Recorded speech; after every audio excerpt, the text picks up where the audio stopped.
Bonjour à tous et bienvenue sur Michael Jackson le podcast.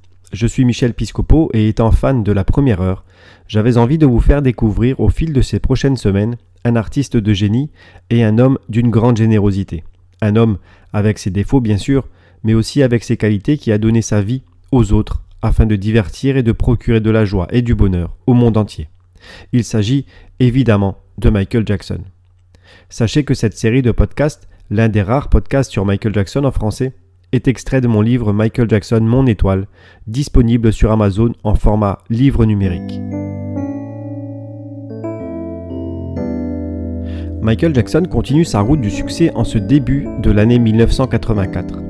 Le 16 janvier 1984, Michael se rend au Shrine Auditorium de Los Angeles pour assister à la 11e cérémonie des American Music Awards, l'équivalent de nos victoires de la musique, en compagnie de Brooke Shields et Emmanuel Lewis. Il est nommé dans plusieurs catégories et remportera lors de cette soirée pas moins de 8 récompenses. Devant plus de 60 millions d'individus, Michael bat un nouveau record, celui du plus grand nombre de trophées reçus pour un même artiste. Plus rien n'arrête le futur roi de la pop. Le 14 janvier, Michael retrouve ses frères pour tourner une nouvelle vidéo nommée Street. Il s'agit du premier spot publicitaire qui doit vanter les mérites de la célèbre boisson gazeuse Pepsi Cola. De nombreux enfants participent à la vidéo, dont Alfonso Ribeiro, qui accédera à une certaine notoriété au début des années 90 pour son rôle de Carlton, le cousin de Will Smith, dans Le Prince de Bel-Air.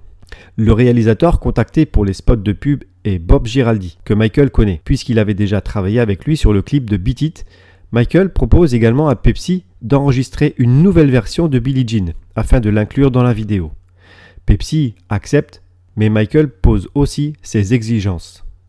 Primo, aucun gros plan de son visage ne devra excéder 2 secondes lors du résultat final, et secondo, et ce afin de limiter ses apparitions à l'écran, il désire que ce soit ses attributs vestimentaires qui soient filmés comme son chapeau, ses chaussettes blanches ou son gant à paillettes. Le 26 janvier, Rockwell, le fils de Berry Gordy, fait enrager Michael Jackson. En effet, afin de lancer la carrière du jeune homme, Michael et d'autres artistes, dont son frère Jermaine, avaient posé leur voix afin de faire les chœurs sur un titre de Rockwell à la demande de son père. Somebody's Watching Me sort dans le commerce, mais à la surprise générale, le titre est présenté comme un duo entre Rockwell et Michael Jackson. Le fils de Berry Gordy aura préféré supprimer toutes les voix des artistes présents sur son titre afin de ne garder que celle de Michael. En pleine Thriller Mania, le jeune homme a tout à y gagner. La chanson est un tube et le refrain chanté par Michael est très accrocheur. Mais ce dernier est fou de colère envers Rockwell et se sent trahi.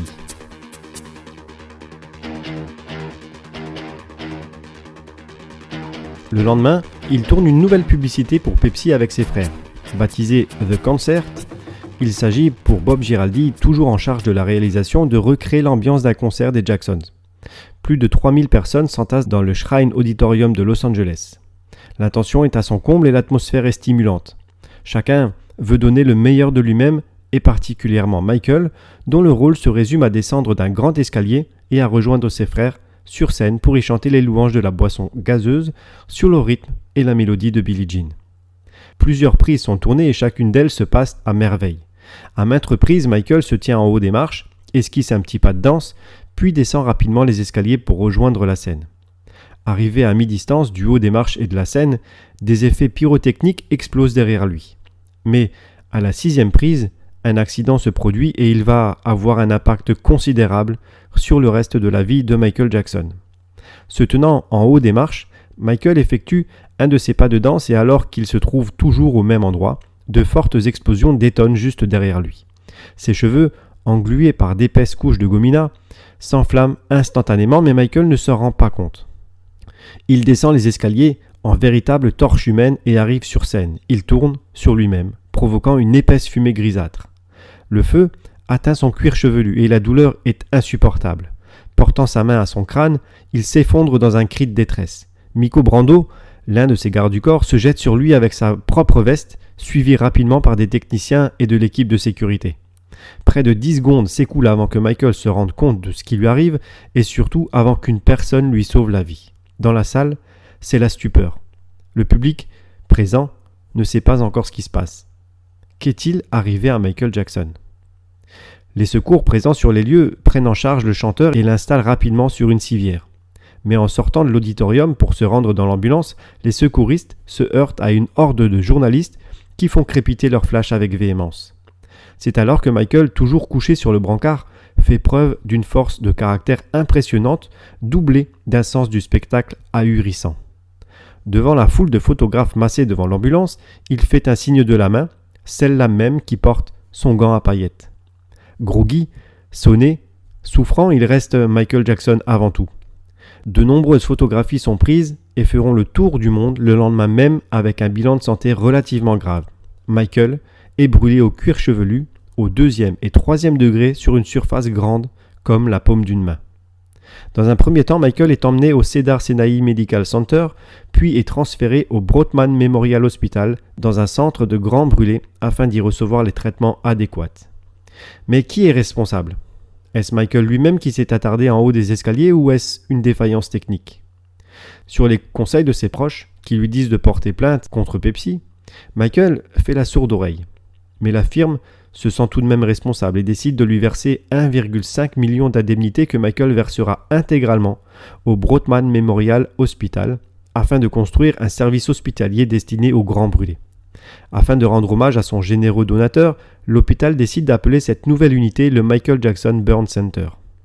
Mais malgré l'apparente légèreté dont Michael fait état face à cette épreuve, les blessures occasionnées sont bien plus graves qu'il n'y paraît. Au cours de l'année, Michael subira plusieurs opérations de chirurgie reconstructrice avec des greffes de peau. Mais plus grave encore, il lui sera prescrit des analgésiques dérivés de la morphine, ce qui entraînera une dépendance.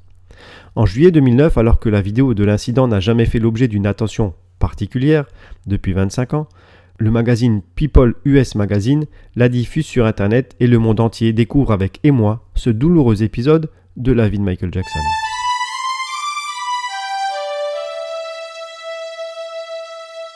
Il se rend également le 7 février au New York Metropolitan Museum of Natural History afin d'y recueillir une nouvelle récompense.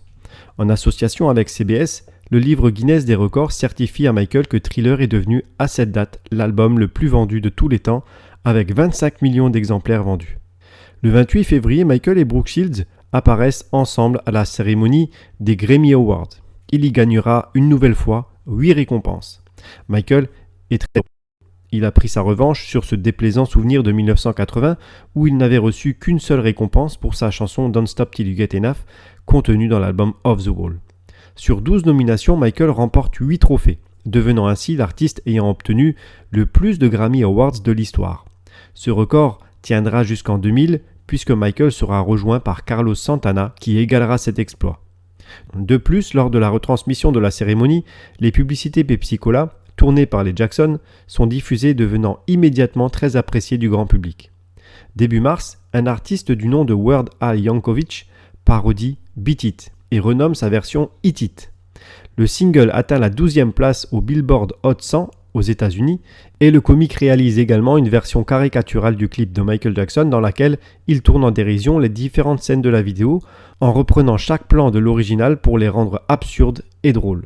De plus, Weird Al Yankovic remporte un Grammy Award pour Hit It dans la catégorie meilleur enregistrement comique. Michael apprécie fortement ce type d'hommage et les deux hommes deviennent amis. Le 20 mars, Michael nomme Frank Gileo comme manager. L'homme, vice-président de la promotion nationale chez Epic Records, accepte.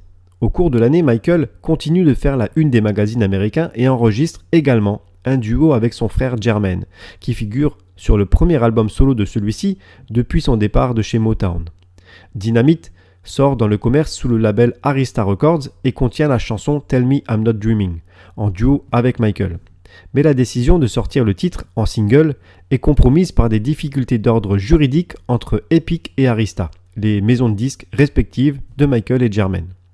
8 jours plus tard, il rentre à nouveau au Broadman Memorial Hospital afin d'y subir une opération de chirurgie reconstructrice du cuir chevelu par son chirurgien plastique Steve O'Flynn.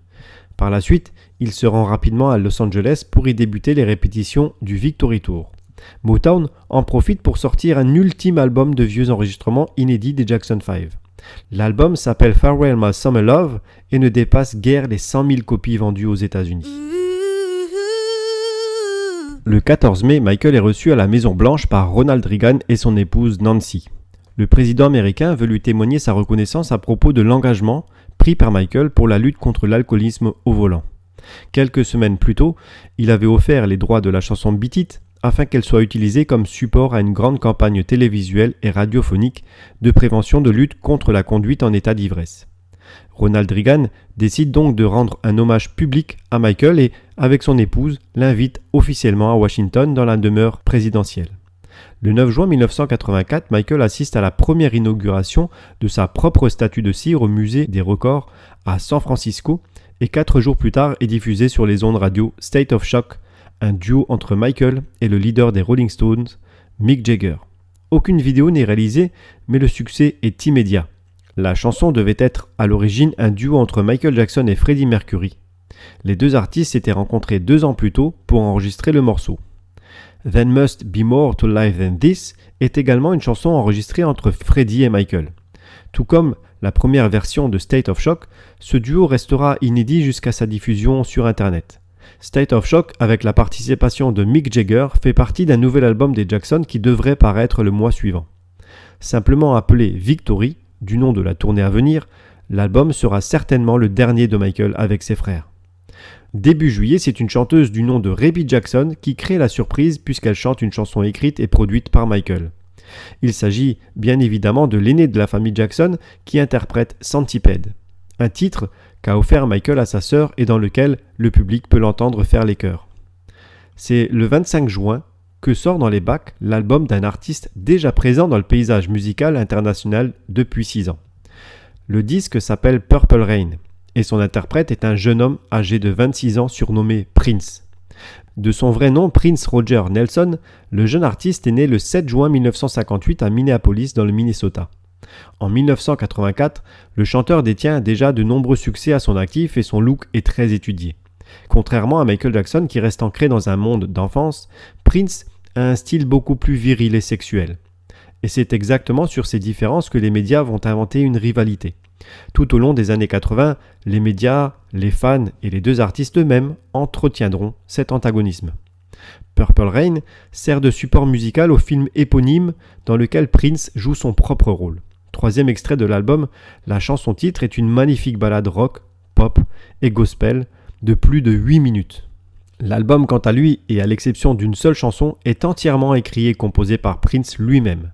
La manière de travailler des deux stars est différente à bien des égards. Alors que Prince est complètement autodidacte, sait jouer de tous les instruments et enchaîne les tubes au cours de la décennie, Michael, lui, plus posé, s'appuie sur l'expérience de grands musiciens ne sortant qu'un album tous les 4 ans. De plus, ce qui attire chez ces deux génies musicaux, ce sont leurs styles de vie. Les médias font largement leur chou gras de ces deux personnalités et le débat artistique fait rapidement place à savoir lequel des deux est le plus excentrique. Mais le caractère des deux phénomènes n'altère en rien leurs talents respectifs. C'est donc en ce mois de juillet 1984 que sort officiellement le 6e album des Jackson. Baptisé Victory, il offre au monde entier 8 titres composés pour la plupart par les frères eux-mêmes. Il marque également le grand retour de Jermaine dans le groupe. Les Jackson sont désormais 6, mais le moral n'est plus vraiment au beau fixe au sein de la fratrie. La pochette de l'album, à elle seule, provoque des distensions caractérielles. Il aura fallu refaire la représentation des Jackson pour la pochette de l'album Victory à 7 reprises avant de trouver celle qui convienne. La tournée Victory débute le 6 juillet 1984. La veille, Michael convoque la presse et déclare ouvertement son mécontentement face à la mauvaise organisation de la vente des billets et annonce qu'un changement sera effectué afin que celles et ceux qui veulent assister au concert puissent le faire sans problème. De plus, il assure qu'il reversera la totalité de ses gains du Victory Tour à des œuvres de charité. En désaccord total avec Don King, il veut se démarquer de cette organisation graveleuse à laquelle prend part le reste de sa famille. À la fin de l'année, Michael reversera près de 5 millions de dollars à ses associations caritatives, l'équivalent de la somme qui lui est due. Essentiellement basée aux États-Unis et au Canada, la tournée Victory débute le 6 juillet à Kansas City, et c'est la première fois depuis 8 ans que l'on voit Jermaine sur scène avec ses frères. Le show inclut entre autres les tubes de l'album Thriller comme Wanna Be Starting Something, Human Nature, Billie Jean et Beat It, mais aucune trace de la chanson Thriller. Le titre aurait été écarté de la tournée suite aux pressions des témoins de Jéhovah qui émettent l'idée grotesque que la chanson glorifie le culte satanique, l'occulte et le mal en général. La tournée Victory dure 5 mois, traverse 2 pays, est vue par plus de 2 millions de spectateurs et rapporte 75 millions de dollars.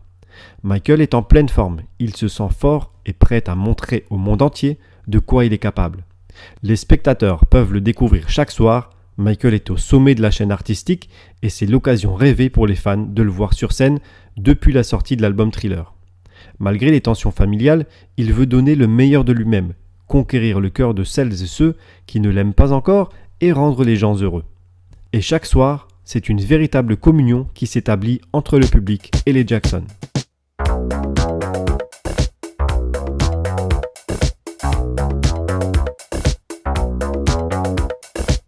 Début août, c'est un nouveau single qui voit le jour.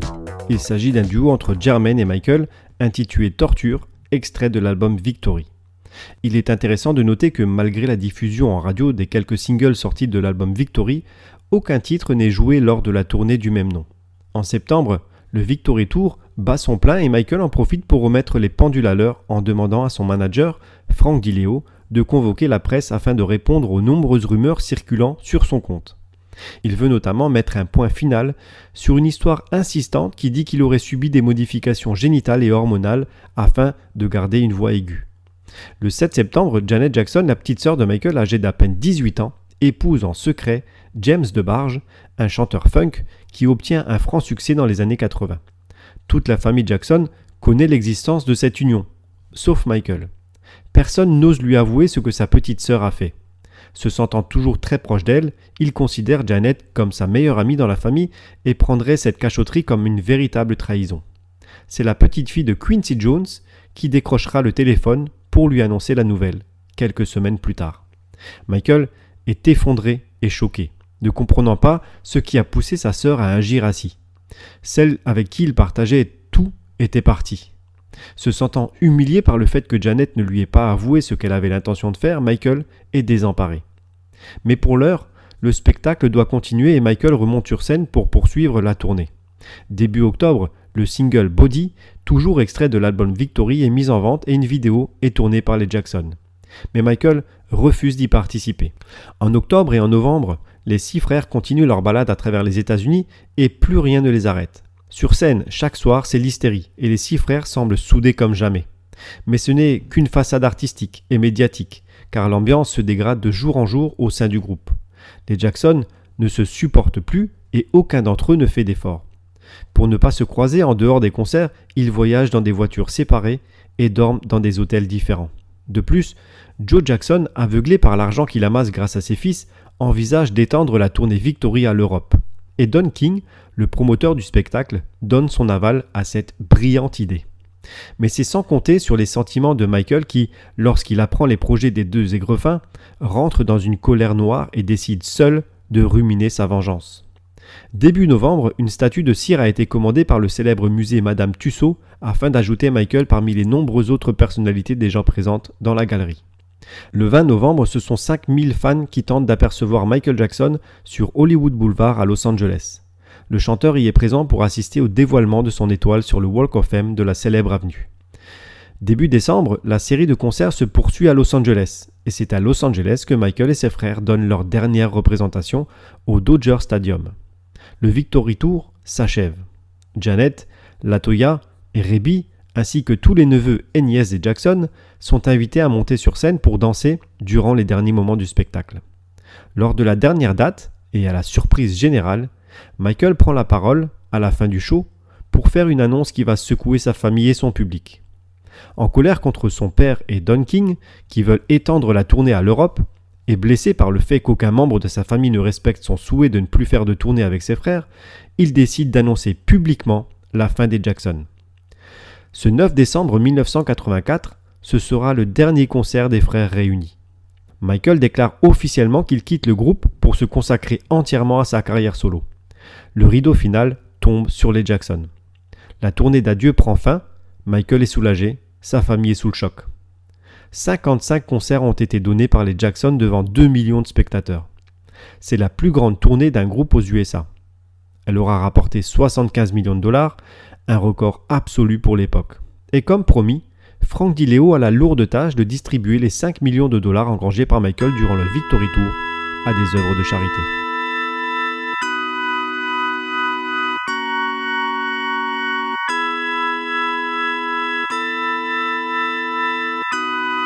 Voilà, c'est la fin de cet épisode de Michael Jackson, le podcast. Je vous donne rendez-vous la semaine prochaine pour la suite de l'histoire de Michael Jackson et revenir sur sa légende. À bientôt!